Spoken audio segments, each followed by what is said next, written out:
खंडन करणार, उपोषण करणार किंवा आत्महत्या करणार त्यांनी करावी ना. लोकांना जे शब्द दिले ते पूर्ण करावे. त्या लोकांचं जे काय 5-7 हजार वोटिंग होती ती वन साईड आपल्या बाजूने खेचली आणि तिथेच बहुजनचा पराभूत झाला. हो, हे दिलेल्या आश्वासनं पुढे का नाही. हितेंद्र ठाकूर लोकांना शिव्या देत होता, पण तो दिलेला शब्द हा त्याचा कायम असायचा. होणारा असेल तर तो हा बोलत होता, नसेल होत तर नाही सांगत होता. लोकांची मिटिंग घेऊन सांगितलं की ह्याच्यात राजकारणाचं काहीच नाही, ही सुप्रीम कोर्टाचा आदेश आहे की हायकोर्टाचा आदेश आहे. मग तेव्हा कुठे तुमचा आदेश गेलेले? इलेक्शनच्या अगोदर जेव्हा लोकांना आश्वासनं दिली तेव्हा तुम्ही कुठे होते? ते असतील किंवा कोणी ते गरीब लोकांना बोलून धमकावतात की तुम्ही हे तोडलं जाईल, म्हणजे सरळ ब्लॅकमेलिंग. म्हणजे हे तुम्ही लोकांना आता समजायला लागले ना. बरोबर. आपण हे देखील पाहू शकता कशा प्रकारे भाजपची सत्ता आल्यानंतर म्हणजे बहुजन विकास आघाडीची सत्ता संपली, भाजपची आली आणि कशा प्रकारे या नागरिकांचा विध्वंस सुरू झाला. एका प्रकारे या नागरिकांच्या फक्त घरांवर नाही तर त्यांच्या आयुष्यावर बुलडोजर चालल्या अशी परिस्थिती सुरू आहे. 41 इमारतींमधल्या आता जवळपास 9 ते 10 इमारती तुटलेल्या आहेत आणि बाकीच्या तोडण्याची प्रक्रिया सुरू आहे. परंतु आपण गेल्या काही दिवसामध्ये जर पाहिलं तर लोकांचा राग जो आहे तो स्थानिक आमदार नुकतेच निवडून आलेले राजन नाईक यांच्यावर आहे. कैलास पाटील जे आधी अग्रसेनामध्ये होते त्यानंतर ते भाजपमध्ये आले ह्यांच्यावर आहे. कारण ह्यांनी एकत्रित येऊन काही आश्वासनं दिली होती, शपथ घेतली होती की आपण घरं तुटू देणार नाही आणि अखेर ही घरं तुटत आहेत आणि नागरिकांचा आता ह्यांच्यावर अतिशय रोष आलेला आहे.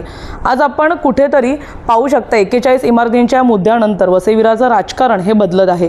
ते कसं बदलतंय, का बदलतंय आपण जाणून घेऊया शिवसेनेचे पदाधिकारी आणि ज्येष्ठ नेता जनार्दन पाटील यांच्याकडून. मामा नमस्कार. नमस्कार. मामा, काय सांगाल? आश्वासनं खूप देण्यात आली परंतु आश्वासनं पूर्ण झाली नाही. इतकं नाही तर मी मुंडन करून घेईन अशा शपथा घेण्यात आल्या, अन्न पाणी सोडेन असं वचन देण्यात आलं, पण आज कुठेतरी नेत्यांच्या खोट्या आश्वासनावर नागरिकांनी विश्वास ठेवला आणि अखेर त्यांची घरं तुटत आहेत. मग आता ज्याने जे काही मुंडन करणार, उपोषण करणार किंवा आत्महत्या करणार त्यांनी करावी ना. लोकांना जे शब्द दिले ते पूर्ण करावे. इलेक्शनच्या अगोदर लोकांना आश्वासन दिलं की आम्ही तोडून देणार नाही. मग आता भाजपची सत्ता आली, विद्यमान आमदार राजन नाईक, कैलास पाटील आणि आणखीन त्यांचे काय कार्यकर्ते असतील, त्यांनी जे दिलेले गरीब लोकांना आश्वासन ते पूर्ण करावे.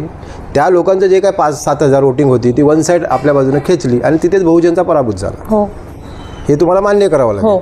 मग तुम्ही दिलेली आश्वासनं पूर्ण का होत नाही? तुमची आली सत्ता आता 2 का 3 महिन्यात, आज ही परिस्थिती लोकांची आहे. मग बहुजन विकास आघाडीने 30 ते 35 वर्षे सत्ता भोगली तेव्हा अशी लोकांची परिस्थिती का नव्हती? मी हितेंद्र ठाकूरच्या फेवरला बोलतो असं नाही भाग, किंवा आज उद्या लोक सांगतील की मामा हितेंद्र ठाकूरच्या फेवरला बोलतो. हितेंद्र ठाकूरच्या फेवरला मी बोलतच नाही, परंतु ह्या लोकांनी दिलेलं आश्वासन ते का पूर्ण करत नाही? आम्ही जेव्हा अग्रसेनेचं काम करत होतो तेव्हा लोकांना 100% अग्रसेनेवर भरोसा होता. दिलेला शब्द हा पूर्ण करत होते आम्ही. मी स्वतः करोडो रुपये संपूर्ण अग्रसेना जी काय आमचं समाज आहे ते एकजूट केलं होतं आणि त्याच्यानंतर सालवी साहेबांनी जावांच्या हातात दिल्यानंतर आज ही अग्रसेनेचं नाव खराब का होतो, कशामुळे होतो? आणि दिलेलं आश्वासन तुम्ही पूर्ण का करत नाही? तुम्ही सांगत होते आम्ही आत्महत्या करणार, आम्ही मुंडन करणार, मग आता करा ना. आता तुम्ही लोकांची, मला असं माहिती पडलं की आता एक 15-20 मिनटं अगोदर लोकांची मिटिंग घेऊन सांगितलं की ह्याच्यात राजकारणाचं काहीच नाही, ही सुप्रीम कोर्टाचा आदेश आहे की हायकोर्टाचा आदेश आहे. मग तेव्हा कुठे तुमचा आदेश गेलेले? इलेक्शनच्या अगोदर जेव्हा लोकांना आश्वासनं दिली तेव्हा तुम्ही कुठे होते? तेव्हा कोर्टाच्या आदेशाचं पालन होत नव्हतं का? या मुद्द्यावरून कुठेतरी मामा अग्रसेनेवरचा पण जो विश्वास होता लोकांचा तो उडत चालला. जी आम्ही मेहनत करून पालघर जिल्ह्यात जी काय अग्रसेना उभी केलेली होती, अग्रसेनेचा जो काय आवाज होता, अग्रसेनेचा जो काय रुबाब होता, हे RTI मारून ह्या लोकांनी अग्रसेनेचं नाव खराब केले. म्हणजे आगरी समाजाला बदनाम केलं असं माझ्या यांच्यावर आरोप आहे. येणाऱ्या काही महिन्यांमध्ये आता महानगरपालिका निवडणुका पण आहेत आणि भाजपची आता सत्ता आली. कुठेतरी आता लोकांना वाटलेलं बहुजन विकास आघाडीच्या काही नगरसेवकांच्या मनात पण धाकधूक होती की आम्ही हरून जाऊ, आता भाजपची सत्ताच येणार सगळीकडे. पण 41 बिल्डिंगच्या मुद्द्यानंतर कुठे राजकारण पलटू शकतं का? पुन्हा एकदा बहुजन विकास बघा, लोकांना आता 2 ते 3 महिन्यातच कळले. तुम्हाला नालासोपारामध्ये तुम्ही बघा, हवेला बघा, आज जे काय लोकांनी गरीब लोकांचे काय गोडाऊन आहेत, काही लोकांचे तिथे रूम झालेले आहेत. आम्हाला येऊन लोक रडून बोलतात, आम्ही जातो तिकडे नगरपालिकेला दम देतो. म्हणजे हे 2-3 महिन्यात जर तुम्ही तोडपाणी करायला लागले तर पुढे कसं चालणार? 5 वर्षात तुम्ही काय जनतेची हालत करणार आहेत? बरोबर. आज तिकडे UP-वाले जे काय आहेत, भाजपचे कार्यकर्ते असतील किंवा कोणी, ते गरीब लोकांना बोलून धमकावतात की तुम्ही हे तोडलं जाईल, म्हणजे सरळ ब्लॅकमेलिंग. म्हणजे हे तुम्ही लोकांना आता समजायला लागले ना. तुम्ही 3 महिन्यातच ही परिस्थिती. विद्यमान राजन नाईक आमदार आहेत, त्यांनी आश्वासन दिलं, त्यांची क्लिप आहे. आता ह्या माझ्या बाईटच्या नंतर त्या क्लिप जोडा, त्याला लोकांना दिसू दे ना सत्य परिस्थिती काय आहे ती. आणि मग हितेंद्र ठाकूर माझा विरोधी आहे. मी आज पण सांगतो, हितेंद्र ठाकूर आणि जनार्दन पाटील हे कायमचे विरोधी असणार. परंतु हितेंद्र ठाकूरची जेव्हा सत्ता होती तेव्हा अशी परिस्थिती का नाही लोकांची झाली? ही परिस्थिती नव्हती ना. लोकांनी बांधलेली घरं, घरपट्टी असलेलं रूम तुटत नव्हते. मग आता का तोडतात? आताच काही परिस्थिती झाली मला सांगा. आता भविष्य काय मग 4 वर्ष म्हणजे 5 वर्ष इकडचं माझं मी त्या दिवशी पण तुम्हाला बाईटमध्ये सांगितले, आजही सांगितले, भूमिपुत्रांचं अस्तित्व जर टिकवायचं असेल तर सर्वांनी एकत्र येण्याची गरज आहे. नाहीतरी नालासोपारा वसईचा UP बिहार होईल, बिहार होऊन जाईल. हे याच्यात माझ्या शब्दावर लक्ष ठेवा. लोकांनी आता एकजूट होण्याची गरज आहे. स्थानिक भूमिपुत्रांची जर सत्ता असेल तर इकडे स्थानिक भूमिपुत्रांची आवाज राहील, नाही तर हे UP बिहारवाले खाऊन जातील आपल्याला. मग आता पुढे 41 इमारतींचा मुद्दा आपण परत येऊया.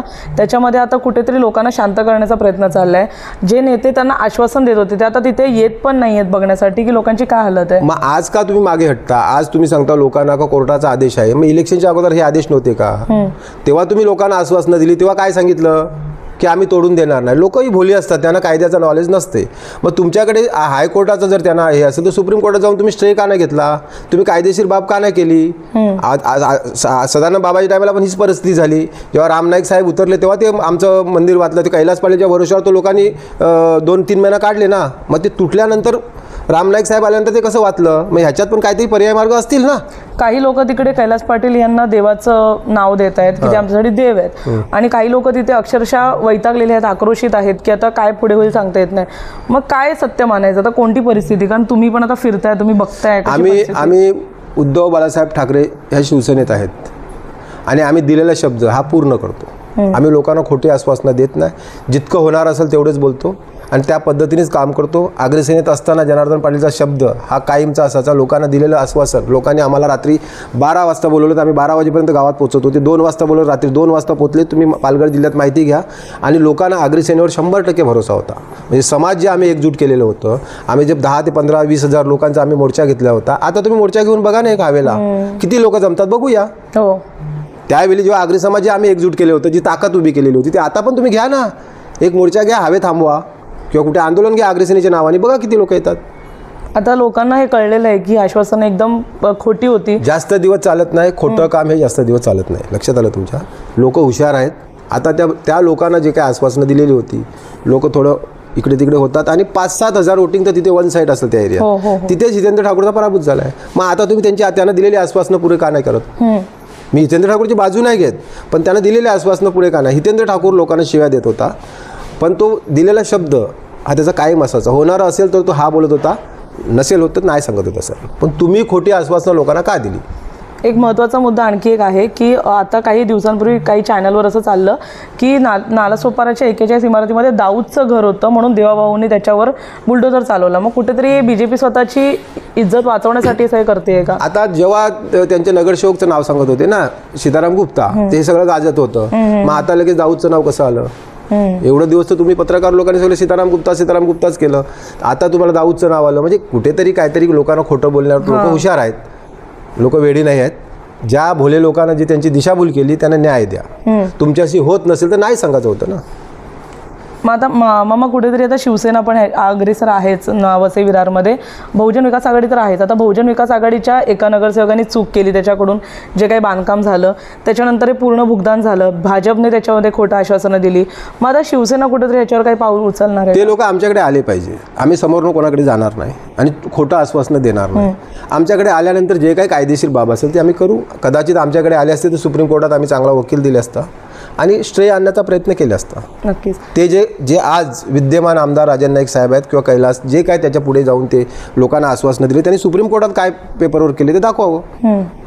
आज पण जनतेला दाखवावं की आम्ही हे तुमच्यासाठी एवढे पुढे गेलेत आणि हे पेपरवर हा आमचा वकील दाखवावं. त्यांनी त्यांच्याकडून असं म्हटलं जातं की आम्ही प्रयत्न करतोय. प्रयत्न तर सगळेच बोलतात ना, काम काय केले ते दाखवा. प्रयत्न नाही. प्रयत्न तर सगळेच सांगतात. तुम्ही काम काय केले, त्या लोकांना आश्वासन दिलं. मला तर असं माहिती पडली, मी काय त्याच्यात इन्व्हॉल्व नाही, पण त्या लोकांकडनं काहीतरी 2-2, 5-5, 10-10 हजार रुपये जमा केलेले, ते पैसे जमा करून तुम्ही कामं काय केले त्या लोकांना दाखवा. ह्याच्यामध्ये कुठेतरी जे जमीन मालक होते त्यांना पण भेटण्याचा प्रयत्न झाला. त्यांना पण मला सगळं माहिती आहे. ती जमीन कोणाची आहे? पटेल कंपनीची आहे. ती अहमदाबादला राहतात, गुजरातची आहेत. त्या व्यवहारामध्ये मला नस माहिती आहे. मला ते सांगण्याची गरज नाही. ती 32 एकर जागा होती, ती कोणाची होती, कशी होती, काय, ते मला सगळं माहिती आहे. त्याच्याबद्दल काय मला डाऊट नाही आहे. त्याच्यात जे डम्पिंग टाकलेलं आहे तेही चुकीचं आहे. त्या मुद्द्यावरती सोडून नाही तिथे भांडत बसलेत. डम्पिंग ग्राउंड हा पत्रकार लोकांना माहितीच असेल की शहराच्या 6 किलोमीटर बाहेर पाहिजे. त्या मुद्द्यावर कोण बोलतच नाही. लोकांची फक्त दिशाभूल करतात. मग तुम्ही का नाही कोर्टात भांडले की हे डम्पिंग जे आहे ते चुकीचं आहे, का भांडले नाही तुम्ही, वकील का नाही दिला? कदाचित करायचं नव्हतं त्यांना. हां, मग फक्त लोकांची दिशाभूल करायची होती आणि लोकांकडनं पैसे काढायचे होते, हाच विषय होता, बाकी काय नाही, हे मला वाटतं. आज बरीच लोक आपली बातमी बघतात मामा, तर 41 इमारतींच्या मुद्द्यावर पण असणारी खूप लोक ज्यांची घरं तुटली ती बघतायत. काय सांगाल त्या लोकांना, कारण आज त्यांच्यासाठी खूप दुःखाचा दिवस आहे. आता वेळ निघून गेलेली आहे. जर अगोदर आमच्याकडे ते आले असते, शिवसेनेकडे आले असते, उद्धव बाळासाहेब ठाकरे ह्या शिवसेनेकडे आले असते, तर आम्ही नक्कीच त्यांना मदत केली असती आणि कायदेशीर मदत केली असती. धन्यवाद मामा. आपण संवाद साधला मामांशी. त्यांचं असं म्हणणं आहे की आता वेळ कुठेतरी निघून गेलेली आहे. जवळपास 41 इमारतींमधून 10 ते 11 इमारती तुटलेल्या आहेत. आज पण कारवाई जोरावर सुरू आहे. त्याच्यावर कुठेतरी मिटिंग घेतल्या जात आहेत, लोकांना समजवण्याचा प्रयत्न केला जातो आहे. त्याचं कारण म्हणजे विधानसभा संपली पण महानगरपालिका अजूनही बाकी आहे. ह्याच्यामध्ये सत्ताधारी ज्यांची अनेक वर्षांपासून सत्ता होती असे सत्ताधारी बहुजन विकास आघाडी हे आपली सत्ता कायम करण्यासाठी एका बाजूला तयारी करत आहेत आणि कुठेतरी भाजपला हे माहिती आहे की जर 41 इमारतींचा मुद्दा जोरावर आला तर त्यांच्या हातून महानगरपालिकेची सत्ता जाऊ शकते. आमदार तर निवडून आणले परंतु जागेवर आणि समोरासमोर काम काही दिसत नाही आहे आणि म्हणूनच नागरिकांची नाराजगी व्यक्त होते. नागरिकच नाही तर चक्क विरोधी नेता जे बहुजन विकास आघाडीच्या विरोधात होते ते देखील हे स्पष्टपणे मान्य करतायत की बहुजनच्या सत्तेमध्ये इतकी वाईट परिस्थिती आली नाही जी भाजपच्या सत्तेमध्ये आली आहे. त्यामुळे येणाऱ्या काळात बघण्यासारखं असेल की 41 इमारतींच्या मुद्द्यानंतर आता वसई विरारमधलं राजकारण किती तापतं आणि किती बदलतं. धन्यवाद.